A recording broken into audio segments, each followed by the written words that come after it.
1 Kings chapter 19. It is not so much of what God said. It's more so what he didn't say, or why he didn't speak to Elijah, and more so what he told him to do instead, which means he gave him instructions, which meant Elijah had to listen to God's instructions so that he can fulfill what God had wanted him to do. Always know this: great speakers can move the crowd, but lives are changed by great listeners. Okay? Because listening is the prelude to love. Okay? Always remember that. How do anyone expect to encounter God daily if the art of listening has not been learned? It's impossible. In Elijah's situation, God spoke through the silence that got Elijah's attention. So is God listening? Yes. Are we listening? Sometimes, and for some folks, never. Okay? Many of us, many people of this world have been blessed with the ability to hear. Literally. They're not deaf. They don't have no problems with their hearing. Even with getting older, the capabilities to be able to hear now through modern technology called a hearing aid, you're still able to hear. So I'm going to say many have been blessed with the ability to hear. But very few have taken the time to polish the art of listening. Meaning, hear, listen to understand. I've been in private conversations and in group conversations, probably as much as you have, where as soon as I began to speak, or as soon as someone else began to speak, another party has already responded to what they thought or what they thought somebody else was going to say. See, so that means that person was listening just to reply than listening to understand. Okay? That happens all the time with some people. Okay? Sometimes we all can get preoccupied with other concerns. That happens to all of us. There are times that we all are going to not be able to fully pay attention. Okay? That's common ground of life. Some folks have no eye contact when you trying to interact with them or engage. They're looking all around. Okay? They playing with their phone. Okay? Yeah, I hear you. See, I hear you.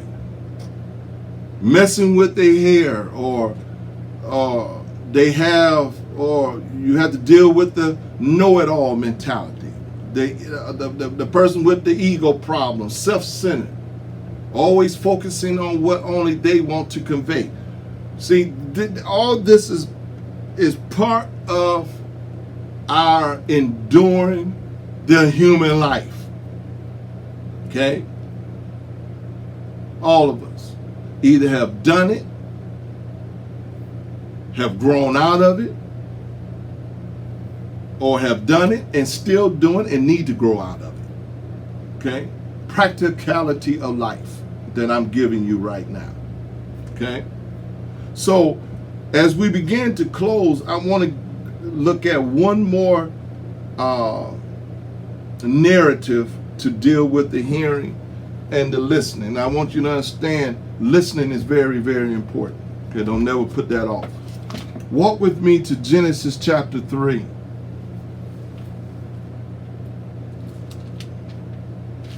Genesis chapter 3. This is dealing with the fall, Adam and Eve.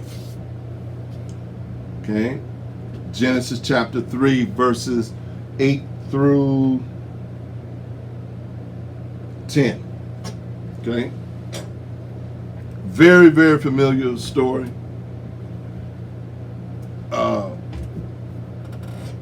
A lot in it if you really do the total breakdown exegesis of it.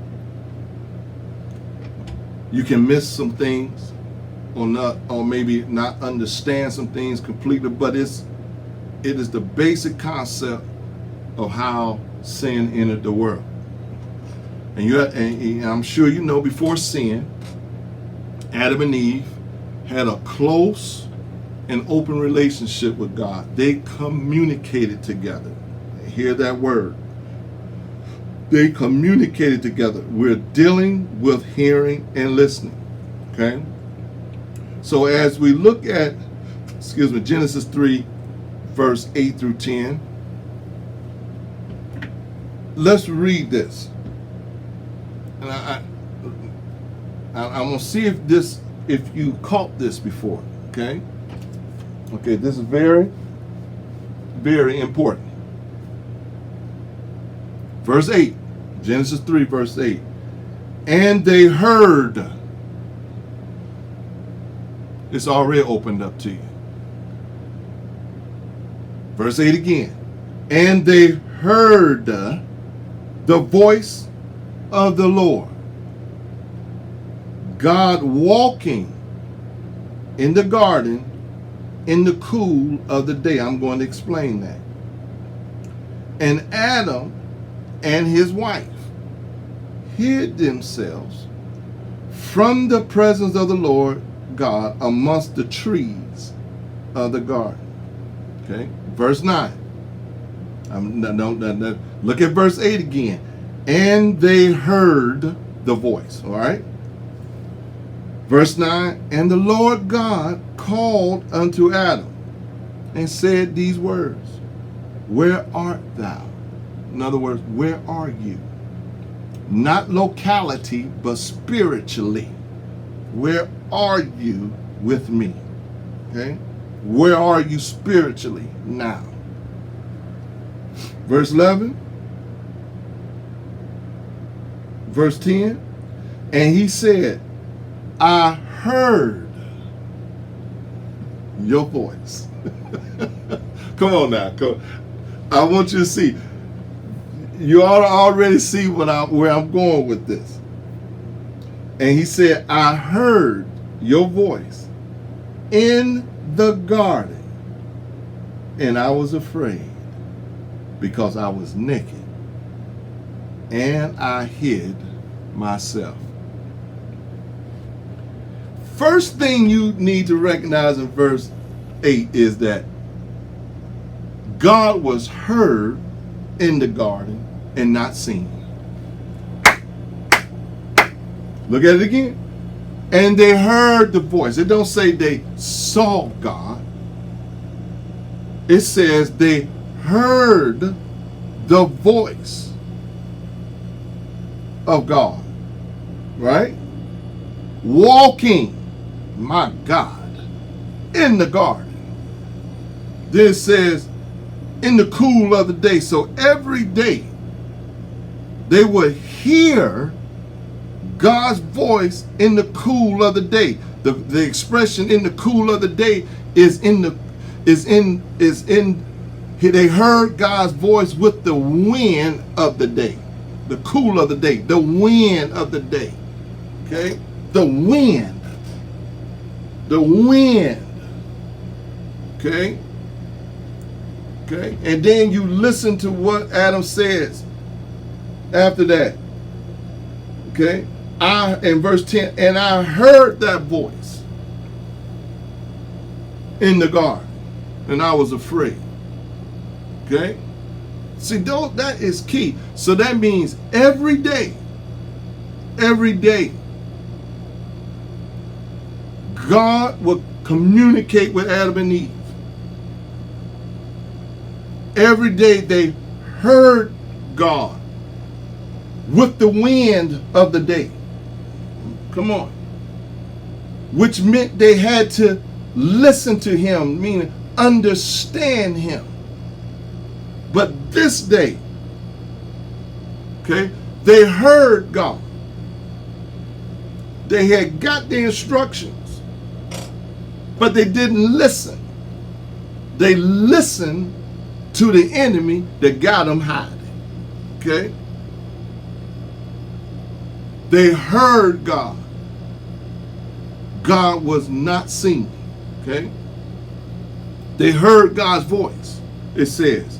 And then they hid themselves from God among the trees and the shrubbery of the garden.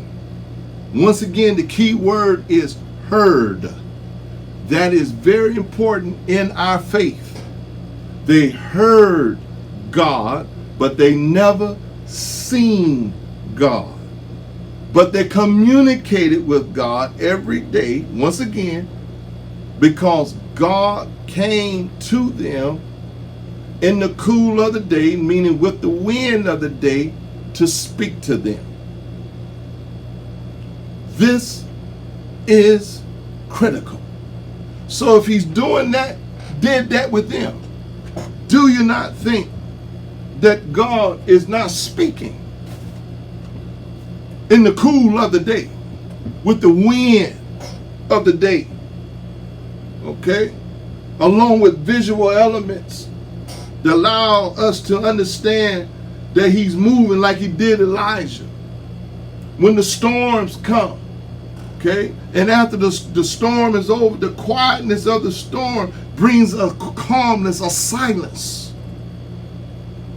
okay, and then we come out of our house, come out of our caves, okay, and then God speaks to us internally. What are you doing? Like he did Elijah. What are you doing? Did we listen? Did we listen to the silence God was speaking? Okay. This thing is about listening. The journey we're on. And if you're a son or a daughter of the Most High, hearing, listening, and having faith is very, very important. We don't walk by sight. We walk by faith. That does not mean God does not use visual elements to reveal more of him. I said that before. That does not mean that. But I am saying the visual is not primary. Hearing and listening are the factors. Okay? And the most famous command to Israel, was listen, O Israel. Listen.